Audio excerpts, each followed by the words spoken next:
It was a chilly Friday night in late September when it happened. I was 17, alone at home, with my parents out for dinner with some family friends. My best friend Chris, who lived just across the street, was over, as he often was. We were bored, and after a while Chris suggested a game of hide and seek. It seemed childish, but we had played it before in larger groups, and it had been fun. Tonight, however, we decided to play in the dark to make it scarier. The house wasn't big, but it had enough hiding spots to make the game interesting. We turned off most of the lights, leaving just the kitchen lit up. The rules were simple: no going outside, no entering the attic or crawl space, and no hiding in the basement, unless you could do it without being found. We agreed. Chris wanted to hide first, so I covered my eyes in the living room and started counting to 50. I could hear him moving at first, but then everything went quiet. When I finished counting, I began my search, starting in the kitchen. Nothing. I moved to the hallway, checked the bathroom, then opened the closet by the front door. Empty. I climbed upstairs, my feet creaking with every step. My parents' room was first, nothing under the bed or behind the dresser. Next was my room. It was messy, but Chris wouldn't have been able to hide well. I checked under the desk and in the closet. Still no sign of him. The guest room at the end of the hall was my last stop. The door was cracked open.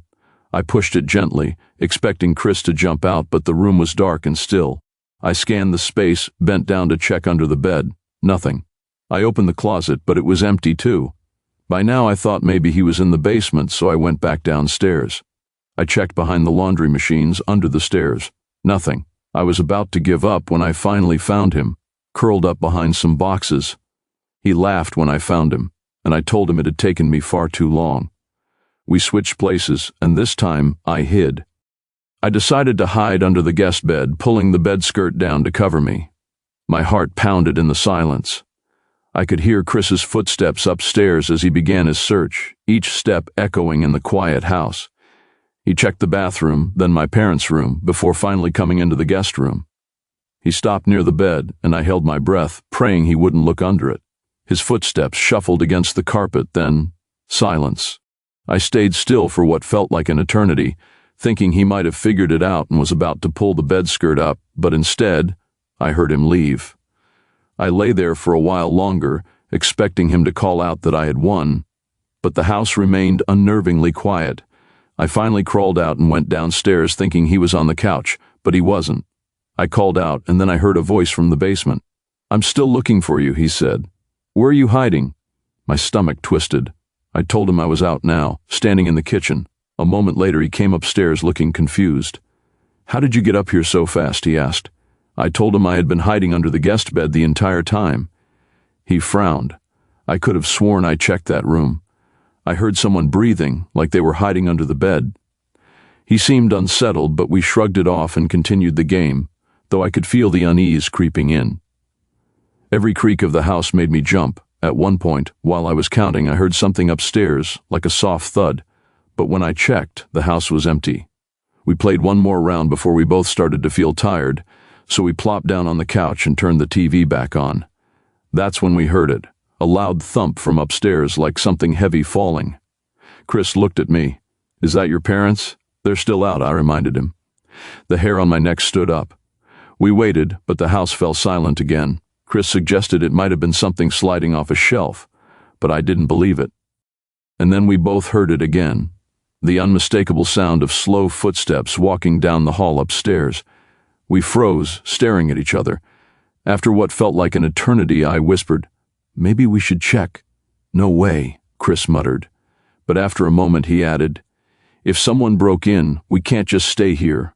I grabbed the fireplace poker, and together we crept toward the stairs, every step sending a shiver through me. The house was so quiet that I could hear my own breathing. We reached the top of the stairs, and I pointed toward the guest room. The door was now fully closed, an odd detail I was sure hadn't been there before. We stood frozen for a moment, and then came the sound, a soft dragging noise, like fabric moving across the floor. Chris whispered, "Let's leave." But fear and curiosity held me in place. I pushed the door open quickly, expecting the worst. The room was empty, but there was something off. The closet door was half open. I yanked it open, and there were only a few coats and boxes inside. We both laughed nervously, trying to convince ourselves it was nothing. But then, just as we turned to leave, we heard it, another sound. This time, it wasn't upstairs, it was coming from downstairs. The front door creaked open, then slammed shut. Chris and I froze. "There's someone in the house," he whispered, his voice trembling. Panic set in. We ran, darting down the hall and into my room, where we huddled in the dark. I held the poker tightly, but it didn't feel like enough. We listened, but at first there was nothing. Then we heard faint footsteps moving across the first floor. My phone was on the couch, and I thought about calling the police, but the footsteps grew closer. The basement door opened, and the sound of slow steps descended. Relief washed over us. Whoever it was had gone into the basement. Without wasting a second, we ran out of the house, through the kitchen, and into the backyard, not stopping until we reached Chris's house. His parents called the police. They searched the house thoroughly but found nothing. No signs of forced entry, no one hiding in the basement. They chalked it up to our imagination, but Chris and I both knew what we had heard.